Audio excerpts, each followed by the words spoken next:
ఏది అయినా ట్రై చెయ్యి ఆచి chicken masala. Aachi chicken masala.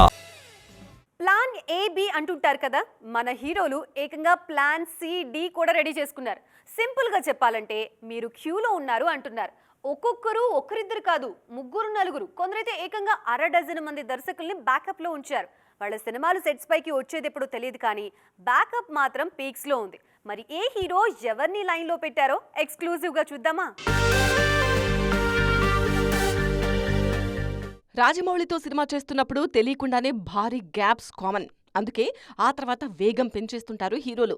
Ram Charan, junior NTR కూడా ఇదే చేస్తున్నారు ఇప్పుడు.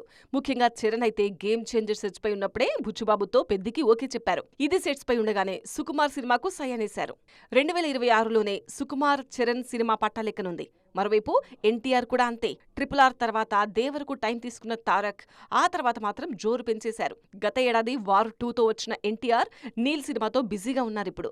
దీని తర్వాత కొరటాల శివ దేవర 2తో రెడీగా ఉన్నారు. అలాగే త్రివిక్రమ్, నెల్సన్ అంటూ తారక్ బ్యాకప్ పక్కగా ఉంది. ప్రభాస్ దూకుడు నెక్స్ట్ లెవెల్లో ఉంది. ఈయన లిస్ట్లో 1/2 మంది దర్శకులున్నారు. ప్రస్తుతం ఫౌజీతో పాటు స్పిరిట్తో బిజీగా ఉన్న ప్రభాస్ నాగ్ అశ్విన్తో కల్కి 2ని ఏప్రిల్ 10 నుంచి పట్టాలెక్కించబోతున్నారు. ఇక ప్రశాంత్ నీల్తో సలార్ 2 లైన్లో ఉంది. వీళ్లు కాకుండా ప్రశాంత్ వర్మ, లోకేష్ కనకరాజ్ పేర్లు కూడా ప్రభాస్ దర్శకుల లిస్టులో వినిపిస్తున్నాయి. అల్లు అర్జున్ దర్శకుల లిస్టు చూస్తుంటే ఎవ్వరికైనా కళ్ళు బయర్లు గమ్మాల్సిందే. ప్రస్తుతం అట్లీతో సినిమా చేస్తున్న బన్నీ నెక్స్ట్ లోకేష్ కనకరాజ్తో ఓకే అనేశారు. ఈయన కోసం తెలుగు నుంచి బోయపాటి, సుకుమార్, త్రివిక్రమ్ వేచి చూస్తుంటే బాలీవుడ్ నుంచి ధురంధర్ ఫేమ్ ఆదిత్యధర్, సంజయ్ లీలా భన్సాలి కథలు సిద్ధం చేస్తున్నారు. మొత్తానికి మన స్టార్స్ బ్యాకప్ ప్లాన్ ఇలా ఉంది.